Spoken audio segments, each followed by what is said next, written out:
नमस्कार बच्चों, political science learning with Jitendra YouTube channel पर आपका एक बार फिर से स्वागत है। हम यहाँ पर क्लास 12th पॉलिटिकल साइंस पढ़ रहे थे और पॉलिटिकल साइंस के अंतर्गत आज हम नया चैप्टर शुरू करने वाले हैं। नया चैप्टर कौन सा है? भारत की संघीय व्यवस्था के आधारभूत तत्व। भारत की संघीय व्यवस्था के आधारभूत तत्व, ये टॉपिक हम शुरू करने वाले हैं नया। ठीक है, तो शुरू से लेकर अंतिम समय तक वीडियो को देखना है, बीच में से नहीं देखना है, छोड़ के नहीं देखना है, स्किप करके नहीं देखना है, इस बात का ध्यान में रखना है। ठीक है, तो शुरू करता हूं मैं। भारत की संघीय व्यवस्था। संघीय व्यवस्था कहते हैं किसे बच्चों? संघीय व्यवस्था या संघात्मक व्यवस्था उसे कहते हैं जहां पर केंद्र और राज्यों के बीच में शक्तियों का बंटवारा होता है।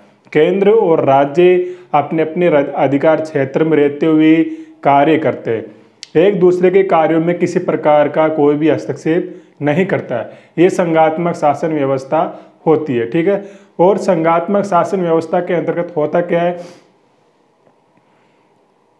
देश के नागरिकों को दोहरी नागरिकता प्राप्त होती है, केंद्र की भी और राज्यों की भी। जैसे अमेरिका के नागरिकों को केंद्र की भी नागरिकता प्राप्त है और राज्यों की भी। उसी पर एक और संघात्मक शासन व्यवस्था के अंतर्गत केंद्र और राज्यों के लिए अलग अलग संविधान भी होता है। अब भारत की बात करें तो भारत में भी संघीय शासन व्यवस्था है, संघात्मक शासन व्यवस्था है। अनुच्छेद 1 इस बात का प्रावधान करता है कि भारत राज्यों का संघ होगा, तो भारत भी संघात्मक शासन व्यवस्था है। भारत में भी संघात्मक शासन व्यवस्था के लक्षण पाए जाते हैं लेकिन भारत में एकात्मक शासन व्यवस्था के लक्षण भी है, इसलिए हम आगे इन सब बातों का चर्चा में लेंगे, इन सब बातों की चर्चा करेंगे। ठीक है, यहाँ पर हम बात करें तो वर्तमान में भारत में कितने राज्य हैं? वर्तमान में भारत में 28 राज्य है। ठीक है, और 7 केंद्र शासित प्रदेश है। 28 राज्यों में जो सरकारें होती है वो स्वतंत्र रूप से कार्य करती है, उनके अंदर केंद्र सरकार का कोई हस्तक्षेप नहीं होता है। लेकिन जो केंद्र शासित प्रदेश होते हैं उनके अंदर केंद्र सरकार शासन चलाती है, शासन कार्य करती है उपराज्यपाल के द्वारा। ठीक है, या फिर कुछ केंद्र शासित प्रदेश ऐसे होते हैं जहां पर उपराज्यपाल भी नहीं होता है, वहां पर एक प्रशासक नियुक्त कर दिया जाता है। ठीक है, तो यहाँ पर हम देखते हैं भारत की संघीय व्यवस्था के प्रमुख तत्व, यानी कि भारत में संघीय शासन व्यवस्था है, भारत में संघात्मक शासन व्यवस्था है। इस बात को हम कैसे माने? ऐसे कौन सी विशेषताएं हैं जो भारत में पाई जाती है संघात्मक शासन व्यवस्था की? तो देखते हैं। शासन की शक्तियों का स्पष्ट विभाजन। संघात्मक शासन व्यवस्था में होता क्या है? शासन की जो शक्तियां होती है उनका विभाजन केंद्र और राज्यों के बीच में स्पष्ट रूप से कर दिया जाता है। स्पष्ट रूप से केंद्र और राज्यों के बीच में शक्तियों का विभाजन कर दिया जाता है और दोनों अपने अपने अधिकार क्षेत्र में रहते हुए कार्य करते हैं। तो यहाँ पर शासन की शक्तियों का स्पष्ट विभाजन किया गया है। हमारे यहाँ पर भी, हमारे यहाँ पर 7वीं अनुसूची में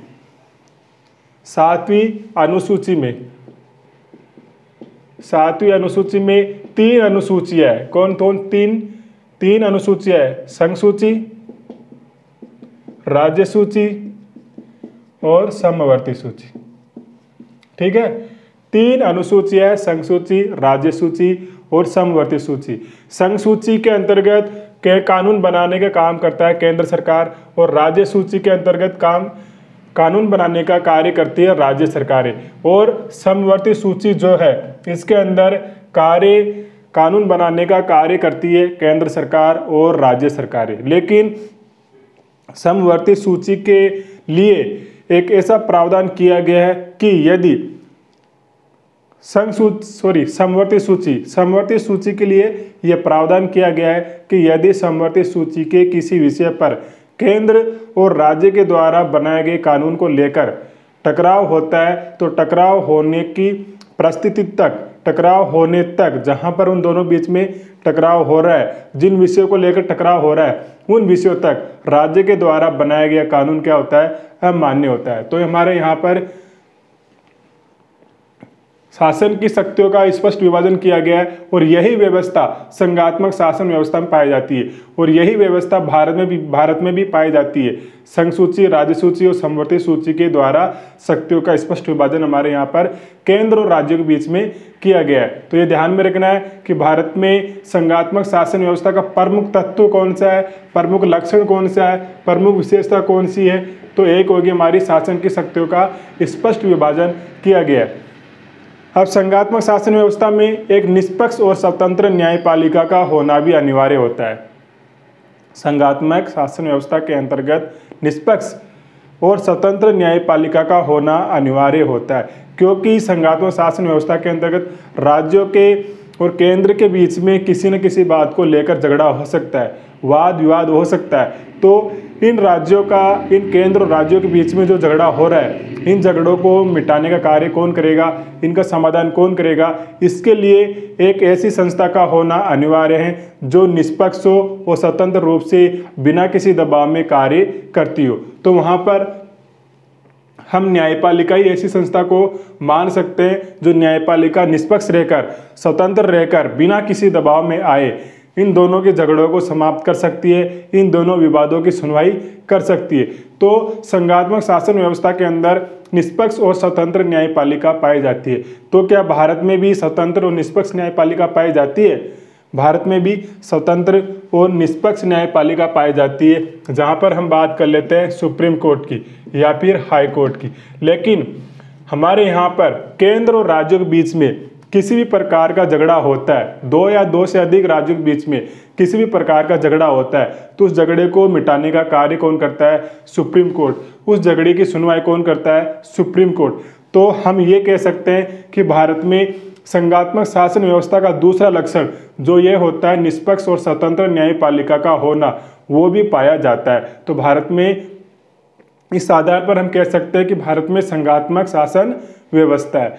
और संघात्मक शासन व्यवस्था में होता है क्या है? संविधान की सर्वोच्चता होती है, यानी कि जो कुछ भी होता है वहाँ पर संविधान होता है।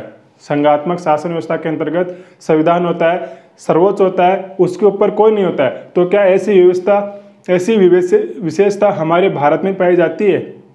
संविधान की सर्वोच्चता जैसी विशेषता क्या भारत में पाई जाती है? यदि भारत में संविधान की सर्वोच्चता जैसी विशेषता पाई जाती है तो हम ये कह सकते हैं कि भारत में संघात्मक शासन व्यवस्था है। तो भारत में भी हम देखते हैं बच्चों, भारत में भी संविधान की सर्वोच्चता है। केंद्र और राज्य संविधान से अपनी शक्तियाँ प्राप्त करते हैं और संविधान के अंतर्गत रहते हुए ही वो अपना कार्य करते हैं।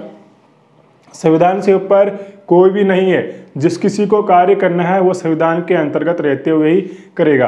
तो ये तीन विशेषताएं यहाँ पर हमने देखी है अभी, संविधान की सर्वोच्चता, निष्पक्ष और स्वतंत्र न्यायपालिका, शासन की शक्तियों का स्पष्ट विभाजन, ये तीन विशेषताएं संघीय शासन व्यवस्था में पाई जाती है और भारत में भी ये तीनों व्यवस्थाएं पाई जाती है। इस आधार पर हम कह सकते हैं कि भारत में संघीय शासन व्यवस्था है।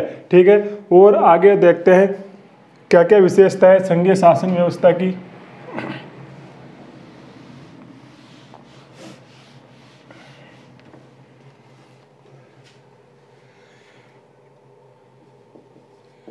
एकल नागरिकता,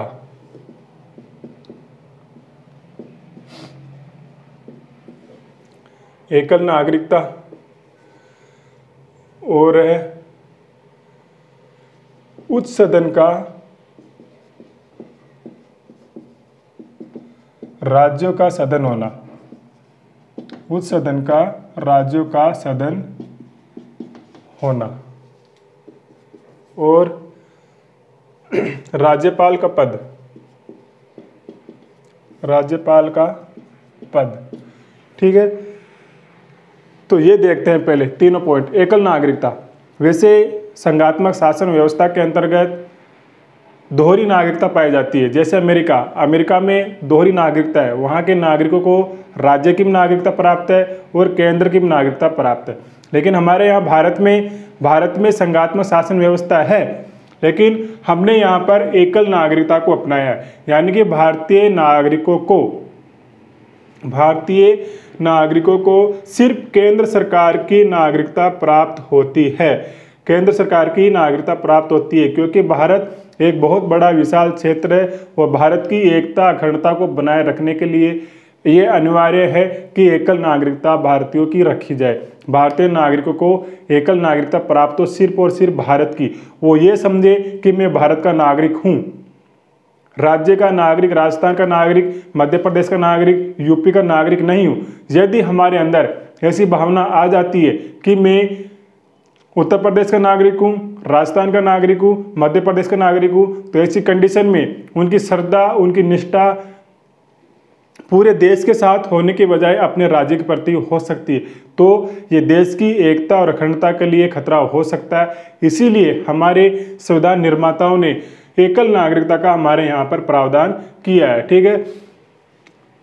उच्च सदन का राज्यों का सदन होना, यानी कि हमारे यहाँ पर राज्यसभा जो है, राज्यसभा किसका सदन है? राज्यों का सदन है। अर्थात राज्यसभा राज्य के हितों का प्रतिनिधित्व करती है। राज्यसभा राज्यों का प्रतिनिधित्व करती है। ये बात आपको ध्यान में यहाँ पर रखना है। हालांकि अमेरिका में इसके विपरीत है। अमेरिका में जो उच्च सदन है, इसके अंदर उच्च सदन के अंदर जो राज्यों का प्रतिनिधित्व है, राज्यों का प्रतिनिधित्व समान रूप से किया गया है। समान रूप से अमेरिका में जो उच्च सदन है, उच्च सदन को वहां पर कहते हैं सीनेट। क्या कहते हैं? सीनेट कहते हैं। तो वहां पर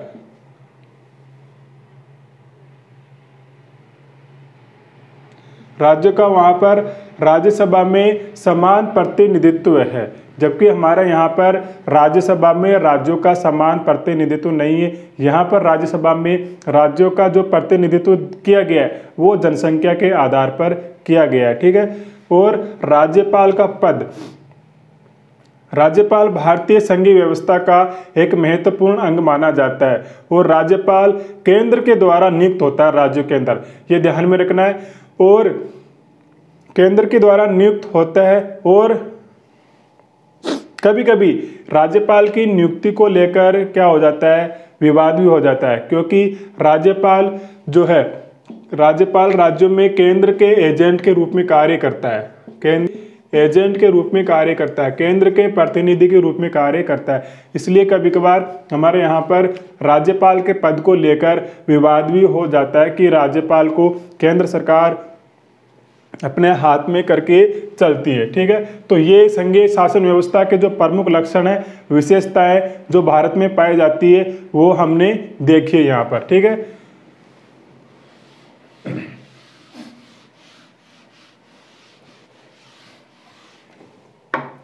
और क्या पॉइंट आपके देखते हैं इसके अंदर?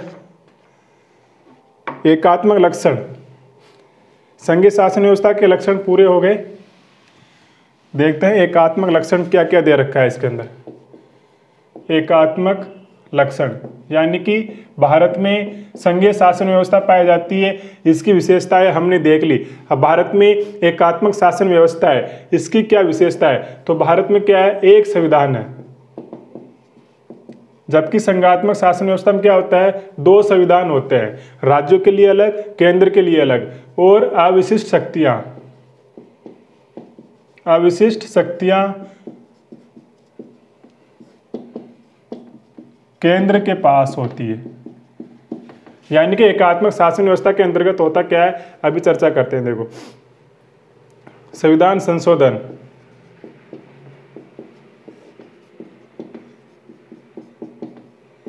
संविधान संशोधन और शक्तियों का विभाजन, ये तो हमने देख लिया है, लेकिन यहाँ पर फिर से आपके यहाँ पॉइंट डाला गया है तो देख लेते हैं। ठीक है। शक्तियों का विभाजन, ये पॉइंट हम चर्चा में लेते हैं आज।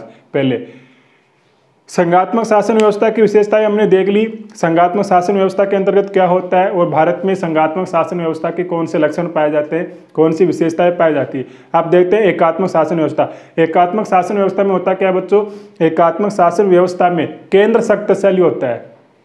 एकात्मक शासन व्यवस्था में केंद्र सेंट्रल गवर्नमेंट शक्तिशाली होती है, उसके हाथ में राज्यों के बजाय अधिक शक्ति होती है। तो एकात्मक शासन व्यवस्था की प्रथम विशेषता क्या है? एक संविधान होता है, यानी कि केंद्र और राज्यों के लिए एक ही संविधान होता है। केंद्र और राज्य अपनी शक्तियां इसी एक संविधान से प्राप्त करती है, राज्यों के लिए अलग से कोई संविधान नहीं होता है। ठीक है, इस बात का आपको ध्यान में रखना है। अविशिष्ट शक्तियां हमने पढ़ा है, 3 सूचियां पढ़ी है अभी। कौन कौन सी पढ़ी है? संघ सूची, राज्य सूची और समवर्ती सूची। इनकी विषय की बात करें तो संघ सूची में वर्तमान में 97 या 100 विषय है। इसके अंदर 66 से पहले अभी 60 है और इसके अंदर 47 करीब है। इतने विषय संघ सूची के अंतर्गत किया गया। इस संघ सूची और राज्य सूची समवर्ती सूची के अंतर्गत ये सब विषय शामिल है। अब इन सूचियों में, तीनों सूचियों में विषय, सारे विषय शामिल करने के बाद में जो विषय बच जाते हैं उन विषय को अविशिष्ट शक्तियां अविशिष्ट सूची में शामिल कर दिया जाता है। और इस अविशिष्ट सूची में जो विषय हैं, जो भी विषय है उनके ऊपर उनके संबंध में कानून बनाने की शक्तियां केंद्र के हाथ में होती है। यानी केंद्र सरकार अविशिष्ट शक्तियां जो है उनके ऊपर कानून बनाने का अधिकार रखती है, उनके ऊपर कानून बनाने की शक्ति केंद्र सरकार को प्राप्त होती है। यानी कि हमने क्या देखा, केंद्र और राज्यों के बीच में हमने शक्तियों का बंटवारा कर रखा है। संघ सूची, राज्य सूची, समवर्ती सूची के अंतर्गत संघ सूची में कानून बनाने का अधिकार रखती है केंद्र सरकार, राज्य सूची के विषयों पर कानून बनाने का अधिकार रखती है राज्य सरकारें, और समवर्ती सूची के अंतर्गत केंद्र और राज्य दोनों ही कानून बना सकती है। लेकिन इस विषय में होता क्या है, यदि समवर्ती सूची के किसी विषय पर केंद्र और राज्य दोनों ने कानून बना लिया है और दोनों के कानून को लेकर कोई टकराव होता है, तो टकराव होने तक वो कानून राज्य सरकार का अमान्य होता है, शून्य होता है। ठीक है, अब इन तीनों में हमने जो विषय शामिल करना था वो विषय शामिल कर दिया। अब जो विषय बच गए उनको हम अविशिष्ट सूची में शामिल कर देते हैं। अविशिष्ट सूची के अंतर्गत जो भी विषय है उन विषयों के ऊपर कानून बनाने का अधिकार संसद को होता है, केंद्र सरकार को होता है। ठीक है, तो यहाँ पर हमने केंद्र सरकार को अधिक शक्तियाँ दे रखी है। यहाँ पर जो महत्वपूर्ण विषय है, बड़े बड़े विषय, विदेशी आंतरिक सुरक्षा का जितने भी महत्वपूर्ण विषय है वो हमने केंद्र को दे दिया। तो केंद्र यहाँ पर शक्तिशाली हो गया। 100 विषय तो हमने उनको यहाँ पर दे रखा है और जो बच गए सारे विषय, वो सारे विषय भी हमने केंद्र को दे दिया। ठीक है, संविधान संशोधन क्यों किया जाता है? संविधान में संशोधन समय की आवश्यकता के अनुसार किया जाता है। और संविधान संशोधन कहते कैसे हैं? संविधान संशोधन उसे कहते हैं संविधान में किसी बात को जोड़ना, हटाना या किसी बात के अंदर परिवर्तन करना, इसको हम संविधान संशोधन कहते हैं। अब हमारे यहाँ पर संविधान संशोधन की बात करें तो संविधान संशोधन करने का अधिकार सिर्फ और सिर्फ संसद को है, राज्य सरकारों को नहीं है। तो एकात्मक शासन व्यवस्था के अंतर्गत केंद्र शक्तिशाली होता है, ये हमने बात की। और इन तीनों पॉइंट से ये साबित होता है कि हमारे यहाँ पर एकात्मक शासन व्यवस्था है। क्योंकि एकात्मक शासन व्यवस्था की विशेषता है कि इसमें केंद्र शक्तिशाली होता है। और इन 3 विषयों को पढ़ने के बाद में हमको ये महसूस होता है, ये जानकारी मिलती है कि हमारे यहाँ पर केंद्र राज्यों के बजाय अधिक शक्तिशाली है। क्योंकि संविधान में संशोधन करने का अधिकार किसको है? केंद्र को है। राज्य सरकारें संविधान में संशोधन नहीं कर सकती। संविधान के बहुत सारे ऐसे प्रावधान हैं जिनके अंदर साधारण बहुमत से संशोधन किया जा सकता है। कुछ ही प्रावधान ऐसे हैं जिनके अंदर आधे राज्यों की सहमति लेना अनिवार्य होता है। जैसे अगर हमको राष्ट्रपति के निर्वाचक मंडल में कोई संशोधन करना है, कोई परिवर्तन करना है, तो इसके लिए हमको आधे राज्यों की सहमति लेनी होती है। थोड़ा सा ही अधिकार राज्यों को संविधान संशोधन करने के संबंध में प्राप्त है, वरना राज्यों को संविधान संशोधन करने के संबंध में कोई भी शक्ति नहीं है। ठीक है, शक्तियों का विभाजन हमने देख लिया। केंद्र सरकार और राज्यों के बीच में शक्तियों का स्पष्ट विभाजन किया गया है, यही समवर्ती सूची, संघ सूची और राज्य सूची के अंतर्गत। तो ये एकात्मक शासन व्यवस्था के लक्षण भारत के संविधान में पाए जाते हैं, भारत में पाए जाते हैं, हम ऐसा कह सकते हैं। ठीक है, तो आपने संघात्मक शासन व्यवस्था के लक्षण देखे, भारत में संघात्मक शासन व्यवस्था पाई जाती है, इसके क्या क्या लक्षण है, क्या क्या विशेषता है, किस आधार पर हम ये कह सकते हैं कि भारत में संघात्मक शासन व्यवस्था पाई जाती है। इसके लिए हमारा आंसर होगा जो शुरुआत में हमने पढ़ा है वो पॉइंट। और भारत में एकात्मक शासन व्यवस्था पाई जाती है या फिर भारत में एकात्मक शासन व्यवस्था के लक्षण पाए जाते हैं, इसके अंतर्गत हमारे पॉइंट होंगे अभी जो 4 पॉइंट हमने पढ़े हैं। एक संविधान, यानी केंद्र और राज्यों के लिए एक ही संविधान होता है, अविशिष्ट शक्तियां केंद्र के हाथ में होती है, इनके ऊपर कानून बनाने का अधिकार केंद्र सरकार को ही होता है। और संविधान संशोधन करने के संबंध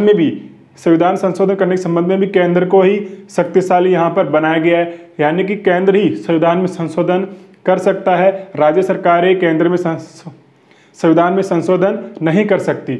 और शक्तियों का विभाजन भी हमने देखा, संघ सूची, राज्य सूची और समवर्ती सूची के अंतर्गत शक्तियों का विभाजन किया गया है। ठीक है, तो इस प्रकार से हमने एकात्मक शासन व्यवस्था के लक्षण पढ़ लिए हैं और संघात्मक शासन व्यवस्था के लक्षण हमारे पूरे कंप्लीट हो गए। आगे क्लास में हम इसको कंटिन्यू करेंगे। ठीक है, वीडियो शुरू से लेकर एंड तक देखना और वीडियो को लाइक कर लेना। ठीक है, तो मिलेंगे नेक्स्ट वीडियो में एक नई जानकारी के साथ में। तब तक के लिए जय हिंद, जय भारत, जय संविधान।